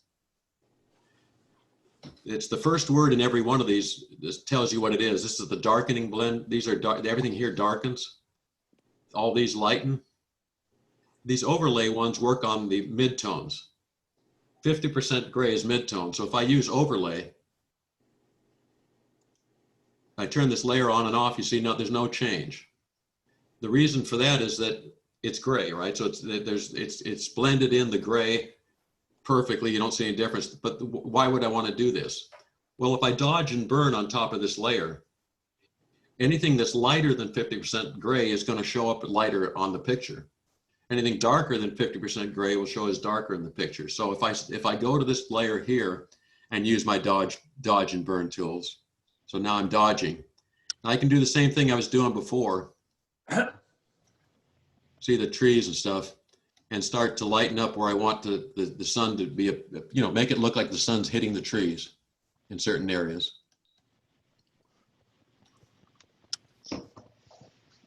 And giving some dimension and pop to the tree as they come out. If you look at the layer now. Oops, sorry.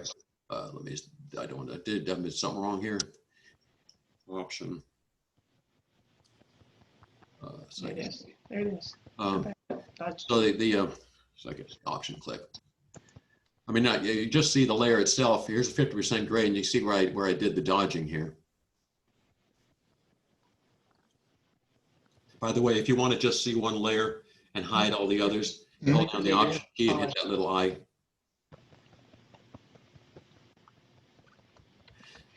So basically what I'm doing is I'll go through, and I do this also almost all my pictures. I'll go through and dodge and burn and add some dimension to the picture to make it look like there's, the sun hitting the trees a little bit better. You got it on midtones and exposure to yourself.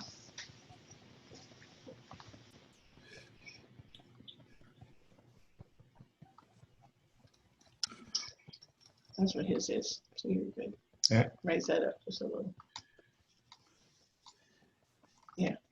Now you can, if I turn that layer on and off, you can see the difference I made back and forth. So you can make Get it on the layer. Get it on the layer.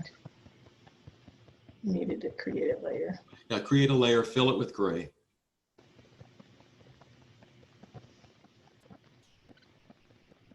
You can do this also on the pixel layer itself, the picture itself, except that it is destructive. Once you do dodging and burning, you can't reverse it. But you have to Right remember. here, if I don't like what I Just did. hear me? You have to remember to change the blending layer. Where you do it, J. Control J. No. Once you've done your Plus, gray, you have to change the blending mode. What was it? Control J? Yeah, there's. What's that, Emily? Make it gray. Chuck, why don't you How you make it show gray? you actually All right. create the layer and then Told you fill to it with listen. gray?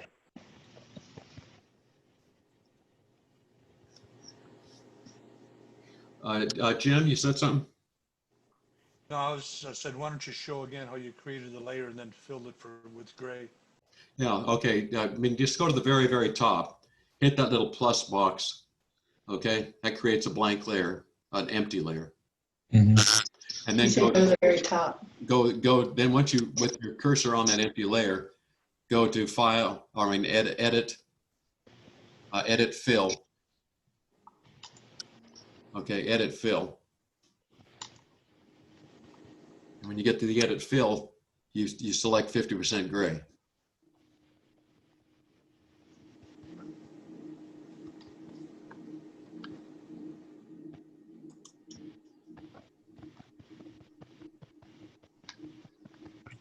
Gray, huh?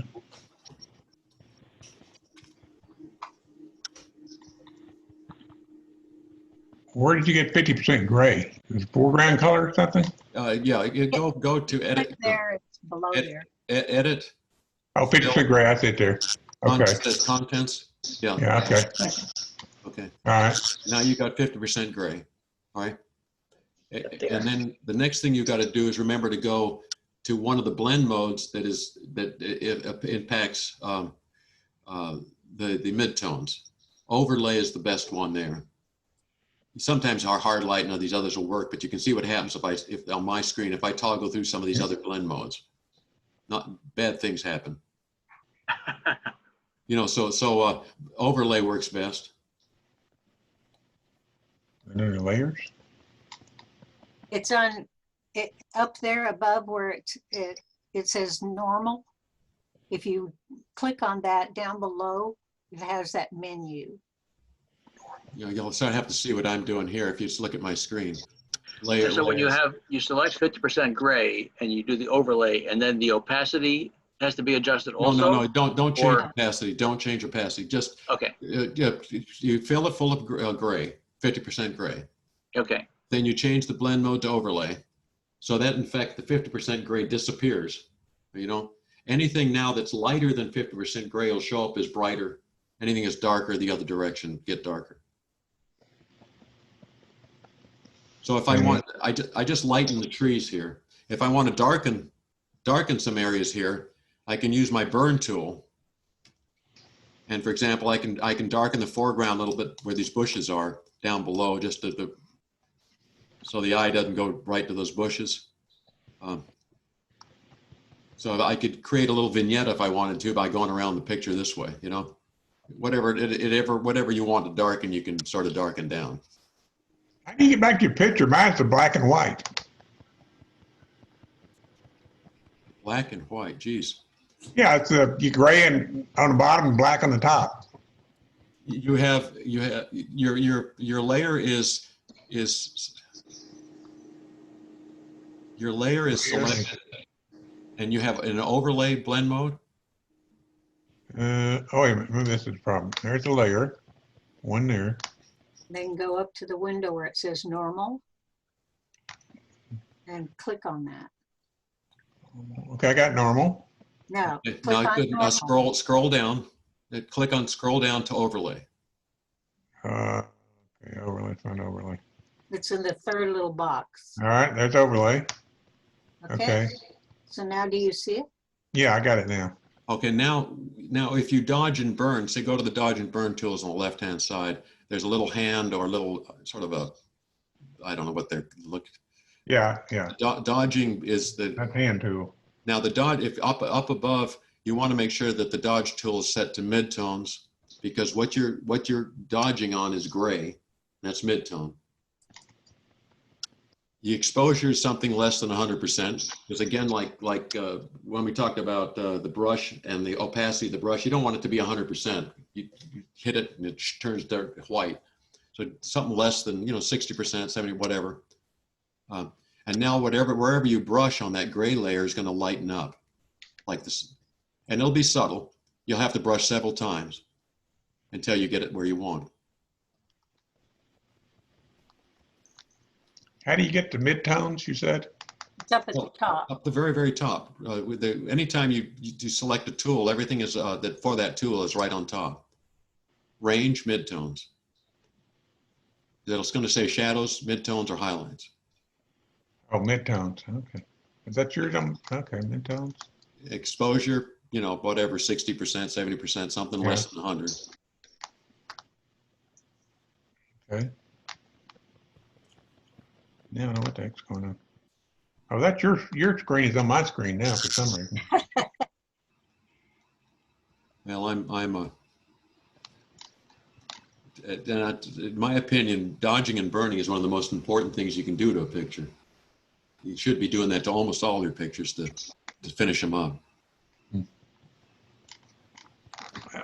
Because once you're finished with that, I mean, there's usually a pretty amazing difference in the picture in my mind.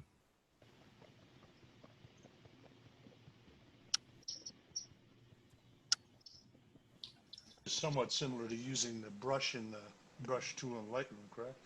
Yeah, well, yeah, it is, but it's a lot more finesse on this, a lot more finesse. I wouldn't, the Lightroom stinks compared to this thing. This even, to me, there's a lot more finesse, a lot more, because for example, Even if you put way too much on it, you can change the opacity of the layer. Yeah, that's right. I mean, I can take the opacity of this layer and run it up and down and change the effect also.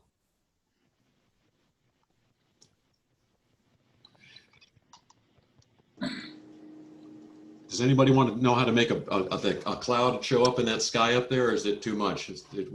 Are we all tired? Well, I used a brightness and it really fixed the clouds. Yeah. Yeah, I used that instead of curves. No, that's well, brightness protects the highlights. I mean, it won't blow them But out. I got nice shadows in the clouds using brightness. Yeah, yeah.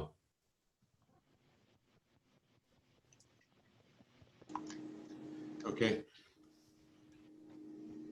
Two other things that we had time I'd like to get into, but I.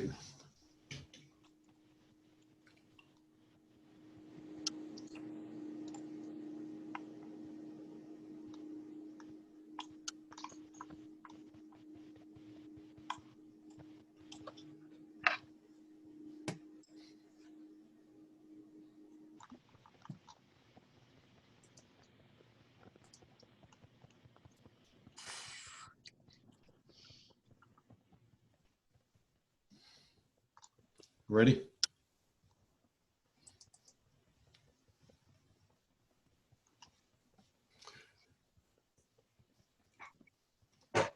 Well, I got two things here. One that'll add punch and some sharpness to the picture in a little different way. You can do it through sharpening, but those bricks on the building back there, the stones on the building, I can make them really pop out if you want. And I can also have another tool to add a cloud in that empty space up there. Using a cloud, creating a cloud brush and putting a cloud up there, if we have time to do that. Yeah, we got time. Okay, well, let me go ahead and try to do that. Let me do the cloud one first. I'm gonna click over to the cloud picture I had over here. Okay, if you have it open, that's great. We're gonna, what I'm gonna do is create these clouds that you see here. I'm gonna create a brush that'll create these clouds when I click, okay? And that way I'll be able to place these clouds in any picture I want in the future, because it'll always be a brush that I can use, okay? I'll save this brush for the future. So here's these clouds. The first thing you gotta do is make sure that the image itself, image size, is not, a second. It's really weird. I got this zoom window right on top of everything here.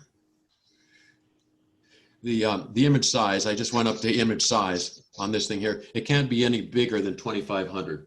You can't make a brush if the brush cannot be any bigger than 2500 in the long side. So if you can't make the brush, go back and check that the image is smaller than 2500, okay? This one is smaller, so I can make a brush out of it. Showing 5,000 on. Oh, well, this is a different picture than the one you're using. Okay, well then change, yeah, you're using a different cloud picture. Okay, that's fine. You go down and change that to 2500. Okay. All right.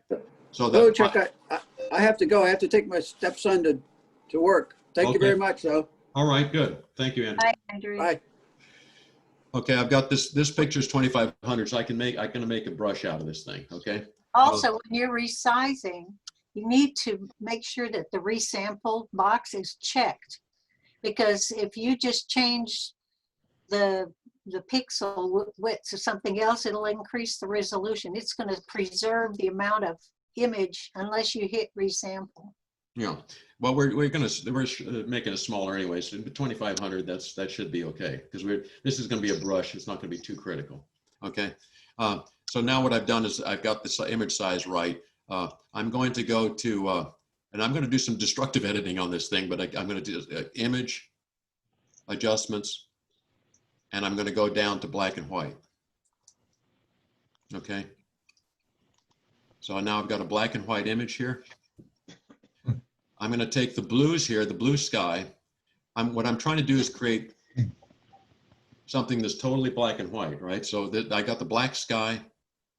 I might even take the cyans down a little bit, see if that makes a difference. I did, okay. On my image, I've got this thing where I've got the clouds white, the sky is black. And it doesn't work, this won't work on every sky picture. You have to have the right clouds, the right sky, and it has to be in the right spot. But the goal is to get it looking something like this, where the clouds are sort of by themselves, all right? So now what I'm gonna do is I've got the cloud picture looking like this. I'm gonna take my brush again. This is a huge brush. I don't want it to be that big, so I'll make it smaller. I'm gonna paint with black. And I'm gonna, whoops, sorry, black, not white, black. Oh, I want the opacity all the way up, flow all the way up. Okay, I'm just gonna, I don't want the whole, whatever I want the clouds to be. So that'll be my brush right there. So I've isolated some pixels here in the middle. That'll be my brush. Okay, so that's what I want my brush to look like. But the thing with brushes is that the brush is the black pixels, and I want the clouds to be black and the sky to be white, because the clouds are going to be the brush. So I'll do it, and I will invert this picture here. The easiest way to invert that, I think you can do it this way, I'm not sure. Well, the easiest way for me to invert is Control-I. Okay, Control-I, I inverted the picture. All right, now I've got the black pixels. So I want my brush to be the black pixels. I'll go now up to, I think it's, yeah, Edit, Define Brush Preset. Okay, I'm going to call this Cloud Workshop. Just give it a name. Click. Now you can see my brush here. Looks like a cloud. I mean, it has that shape, right? If I go back to the other image of this little this courthouse, I can click somewhere here. Oh, it came out blue. But why is that? Because I'm using, I don't want that. So it should be white. Sorry. Change to color to white and the opacity to 100%. So what I'm going to do is go back to history, go back to here, change my color to white. So it's now white. If I now click on the sky, I've got the cloud. White? How'd you change it to white? Oh, sorry.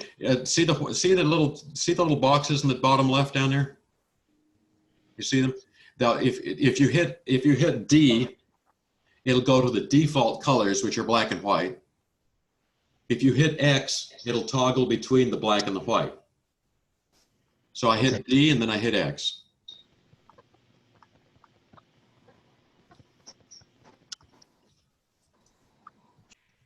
Mine, he's gonna let mine goes away for some reason.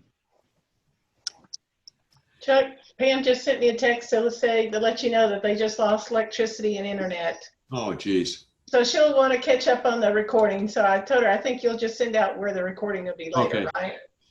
Anyways, the idea with this brush is if you can figure out how to create brushes, is once you got a brush, I can create this little cloud and put it anywhere I want. Can you change the size on that, Chuck? Oh yeah, I can make it bigger, smaller. The other thing I can do, if I do things non-destructively, I can create a separate layer, a blank layer above everything else, and put the cloud on that blank layer. Okay. Now I can move that layer around. You're on his. How did I get to his? I don't know. You got off yours. That's yours. Okay. I'm gonna make it white though now. So what he said he did the white. And you can also stretch it. Yes, I can stretch it. Control T will let you edit the size of it. And I can do this. I can change the size of the cloud here if I put it on a separate level. So the nice thing is that you can be very precise about where you have the cloud. You can put it down here if you want, or over here in front of this tree. Anyways, The idea there is that little fun tip, how to create a cloud. This way it gives you guys incentive to go out taking pictures of lonely clouds all by themselves in the sky. And then you can create different cloud pictures and come up with, if you go to my brushes up here, I've got under my brushes here, I've got hair, I've got clouds. Heck, I got one here somewhere. I don't have it here. You can, if you have birds in the sky, for example, you can do the same thing. Create a brush out of those birds, and then you can place those birds anywhere you want. Okay, in the sky. I know David wouldn't do that, but that's what. Let me go back to. The birds will be just all one color, it'll be like shadow. Well, it'd be black and white, but if big silhouette of birds off in the distance, if they're off in the distance, that's fine. Once you get your clouds, where do you go back to put them in the picture? Okay, so did you get the brush made? Brush, yeah. Okay. Think, well, I don't know. I think I've got the black and white. I got converted all to white. Yeah. If you does your brush does no longer looks round, does it? It looks strange. I don't see a brush. Is that the pattern of the cloud? Yeah. He didn't do the file. Outline of the cloud So there. I got that. You go back to your original picture with the courthouse in it. And now that your brush is that funny shape color, this funny shape. I don't show anything coming up. Wherever you click with it, it's going to show up a cloud. But did you make the brush? Did you make the brush? First picture? I thought I did, but maybe not.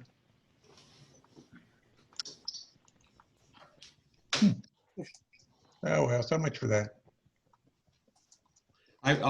This will be on the. I mean, what you want to do is end up with a picture that looks like this, that you can make a. And then you go under edit. Make the brush again. Preset.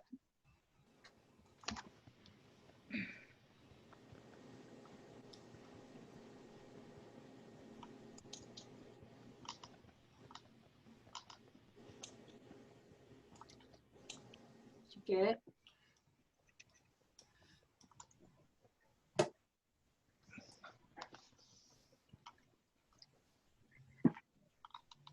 Let me go see if I can find some here.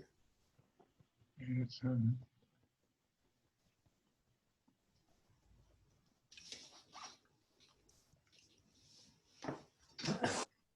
Should we go on? Yeah, let's go. I mean, Emily, here's one with birds, for example. Just doing it really quickly. Image. Second. Image size. This one's too big. Change it to 2500. Okay, go to black and white. So image adjustments, black and white. Second. Actually, maybe I want to go white on the sky. That'll be okay. So that actually will make a decent brush right there. So what I should be able to do is go to edit, define brush preset, birds. Now I've got birds here. Now I can go back to my sky over here and put, whoops, that I would want their white birds. I don't want to do that. So now I can go down to here and get black and put blackbirds up in the sky. The only problem with that is you can see there's a line around here. I didn't get it perfectly white. It's the same idea.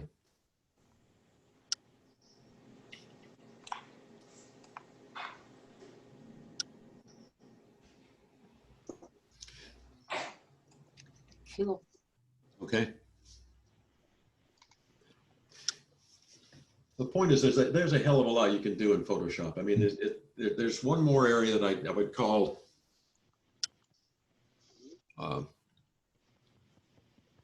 it's called high pass sharpening.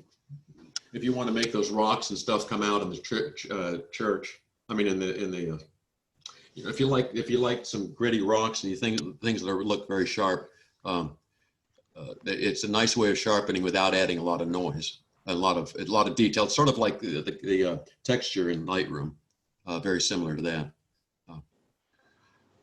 Does anybody want to do that? I can do that. Sure. Okay. Yeah, let's do that. Yeah, I'm not sure that everybody's there on it. Let me get back to what I'm going to do now is I'm going to go and take the background copy down here and copy it, Control J. All right.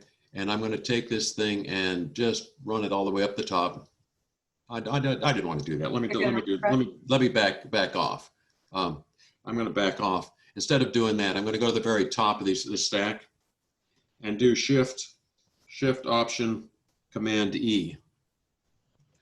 Well, that Shift Option Command E, it's the same thing. I just created a layer of everything below. Shift Option Command E. Or if you're using a Windows machine, it's Shift Alt, whatever it is. Control. Shift Alt. Shift Alt Control E, I think as it is in Windows. I'm using a Mac, so it's Shift Option Command E. Control Alt Shift. Yeah. And then E. Yeah. And that creates a layer on top of all the others. You have to be on the top to do this, but it creates a layer of everything below it, okay? Because I want to show you what I'm going to do here. With this particular layer, okay, I'm going to use this. When we did dodging and burning, we used overlay mode because of the grays. Well, I'm going to use this feature here. I put in overlay mode. It doesn't look good yet. I'm going to go to Filter, Other, High Pass Filter.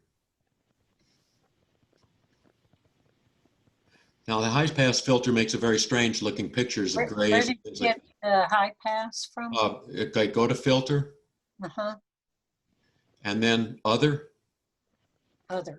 And High Pass. Okay. Now, I should have turned this into a smart object before I started. I would explain that later because this is not going to be editable. After I do it, I'm destructively editing this thing. But what I've done now is you can see what's happened to the picture. If I click the,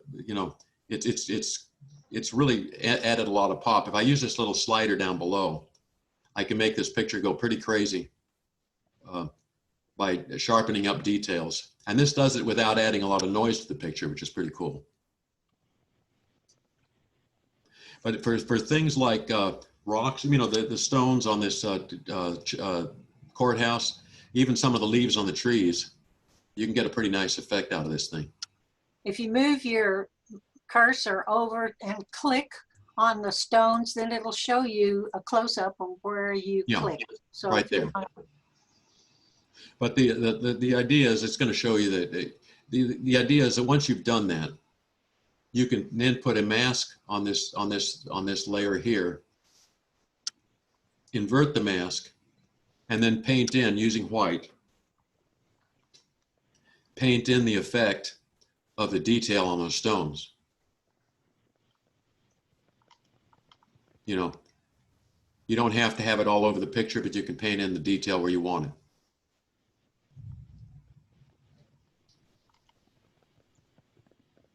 So and if on some of the trees here, I can do that, add some pop to some of where I did the highlighting and stuff before.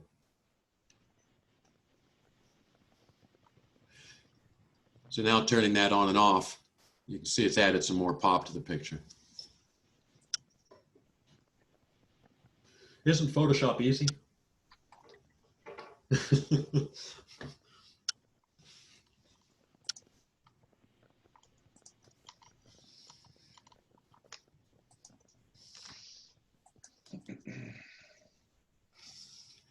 Okay, guys, I probably blew your minds on some of these things. I added a couple of those extra things. I thought they might be fun, but they probably took you over the cliff. No, they were fun. You took him to some pretty heavy areas. Well, the last two areas, which was dodging and burning using a gray, instead of using it on the pixels. I like doing it that way because it's non-destructive. Okay, you can do the dodging and burning on the pixels themselves. That's fine. But whatever you do is you gotta love it because you can't reverse it. And then of course this last one of adding the clouds, and then I find fun because you can go out and take pictures of little lonely clouds out there and make brushes out of them. And then the last one here of adding some pop using that high pass filter. Well, when you do that, if you're doing the courthouse, do you use midtones or? What do you mean? For painting the, The high pass? I have a feeling I may lose you in a minute because my power is flipping on and off. But when you're painting on the mask? top layer that you put in. No, I didn't. I just put a mask there and then revealed it. And Emily, you can see that. Look you're at an my top layer. overlay. No, there's no blend. It's an overlay blend. It's normal. an overlay. Okay, it's an overlay blend.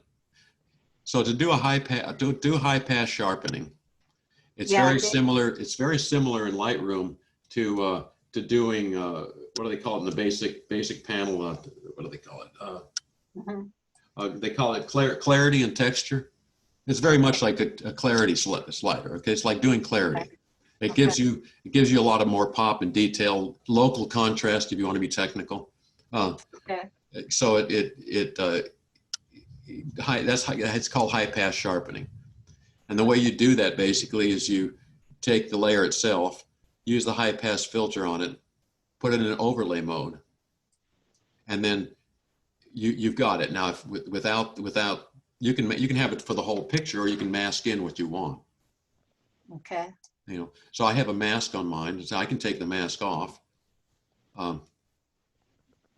So that's the whole picture right there. I can turn it on and off. So if you can see it without the high pass sharpening, and with the high pass sharpening.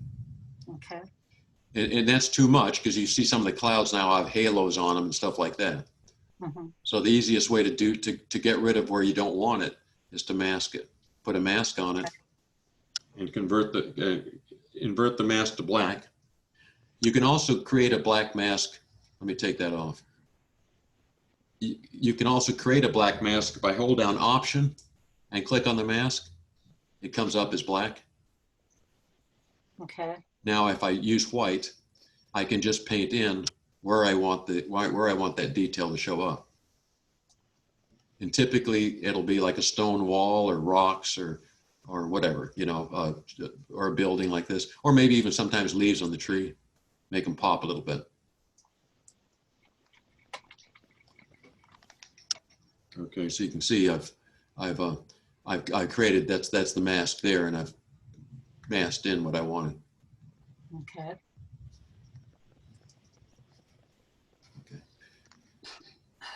Okay. Pretty sharp, yeah. Okay, so that's the high pass sharpening. It's a pretty good way of doing it. To me, it creates a lot of sharpening and pop without noise. Okay, and then of course the cloud one was a joy too. Make the little cloud layer go on and off. That cloud it's just the lesson there is you can create your own brushes. You can do birds, clouds, whatever you need.